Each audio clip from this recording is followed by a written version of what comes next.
Hi, my name's Dermot O'Reilly, and this is my business model canvas as part of Kennesaw State University's course via Coursera on the business model canvas, a tool for innovation and entrepreneurs.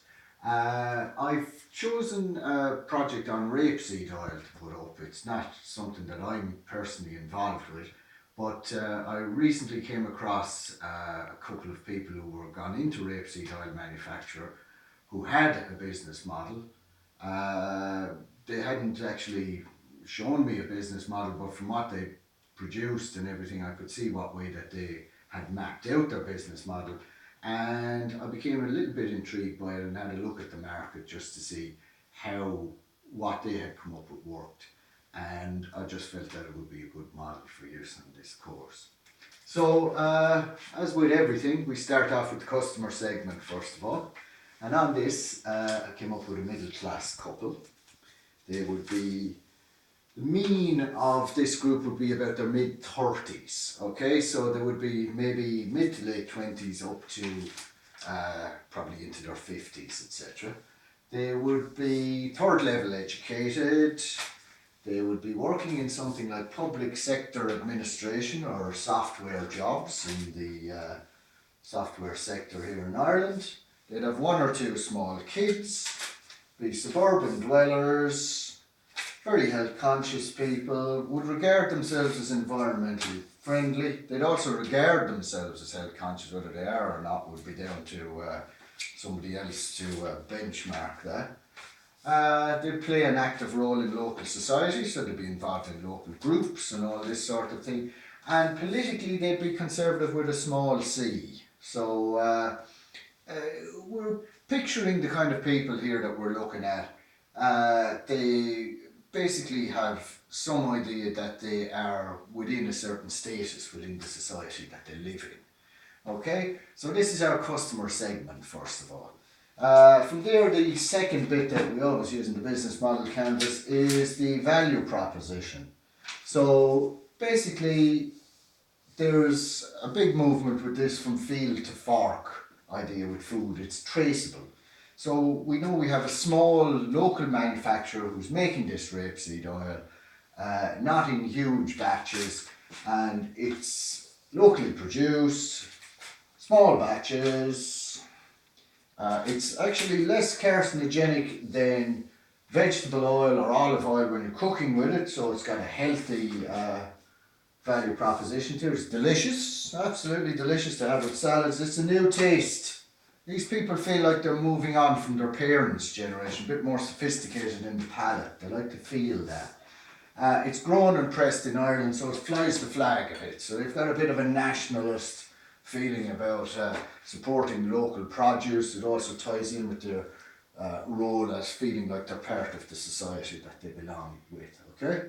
So our channels are that this small manufacturer actually, through a special deal with local supermarkets who were actually making a bit of a sales pitch themselves on supporting small local producers, they got a good deal with distribution through them.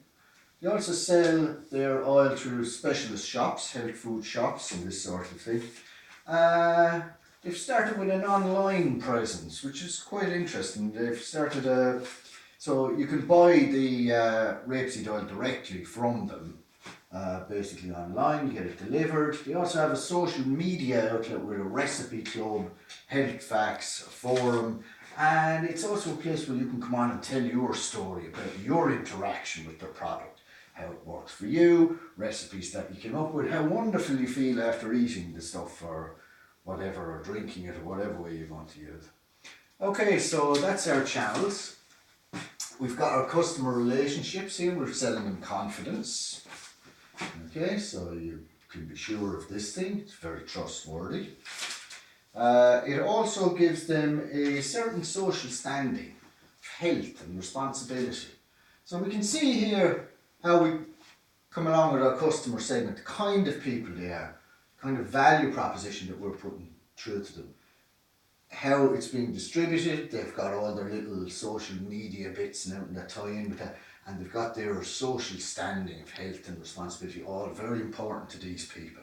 So you can see the way that all this online thing works out for them. Revenue streams, I'm afraid it's not very exciting. We've just got transactional, you pay for the product as you buy it. That's it. There is no other way around this unless we had rapeseed oil of the month club or something like this. Okay, so then we go on to our key resources. So basically these people have moved into manufacturing this product because they had a farm, and the more traditional agricultural products that were being produced on that were becoming not very economically viable. So the farm itself becomes a key resource because they can now use it to produce what they feel will be much more of a product that will work with the society, the changing society that they find themselves living in. They need production presses, bottling equipment, warehousing, transport for direct sales. Okay, this is getting quite big. Knowledge. Okay, branding, trademarking. Okay, human resources, of course, in people, etc. Patents, because like all great innovators, these people are going to try and come up with some sort of process or something to do with this that's going to be unique. So if they come up with that, they've got to get the intellectual copyright on it and guard it with their life. So patents would also be a key resource. So if they're going to come up with this wonderful disruptive idea of rapeseed oil. Okay, so the key activities, the obvious one first of all, which is producing rapeseed oil. And then, of course, we've got to keep our financial management under control, or we'll end up with a lot of rapeseed oil and no money. Okay, marketing, so they've got to get out there and market it. We've also got this direct sales element, so they need to sell. Distribution, need to get it out through its network. So that's what we do. So that's our key activities. So then who are our key partners? We've got wholesalers, who would be somebody like our intermediaries with our supermarkets, our specialist shops. We'd have distributors, who would be our people that are doing the direct sales on our behalf.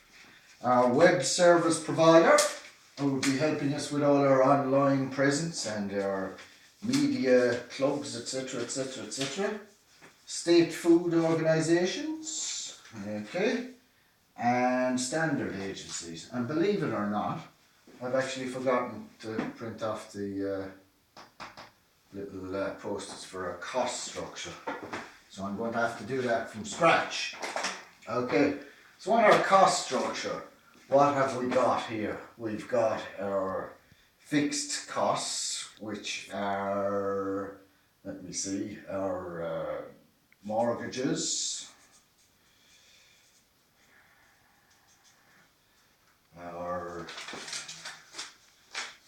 basically taxes. Yes, we all know about that one. Our, let me see, what else have we got? Our buildings. Sorry about this. Etc. etc. So I think we have the idea what the fixed costs are. Okay, then we've got our variable costs, which are whatever that we need to do our production, which would be staff, wages. Okay. Bottles. Crates. Packaging. Fuel, heating, lighting, all that sort of thing. I won't bore you with it, but you know exactly what it would be. So that would be our cost structure. But one thing that I noticed when I spoke to these people that was that stood out about the whole thing was the fact that there was a flaw actually in the business model that they brought to market. And the flaw was that I've got a business model canvas right here. that they hadn't looked into outside what was happening. Market trends, key markets, key trends, market trends, all that sort of thing, industry forces. And what had happened was the rapeseed oil had become very fashionable all of a sudden. They'd gone into producing it, and what had happened out of that was that bigger fish who were swimming in the pond had decided to get into creating their own artisan rapeseed oil, which wasn't really artisan, but which could actually substitute for what they had. And a lot of other producers started getting into it, just as they were getting this thing off the ground. So one area that I would have said that they could look at with pivoting on this business model that they had was to get into bed with some different partners and have a look at the cosmetics industry where rapeseed oil could be used in cosmetics, and also where it could be used in dips, sauces and this sort of thing, where it had moved down along the actual chain.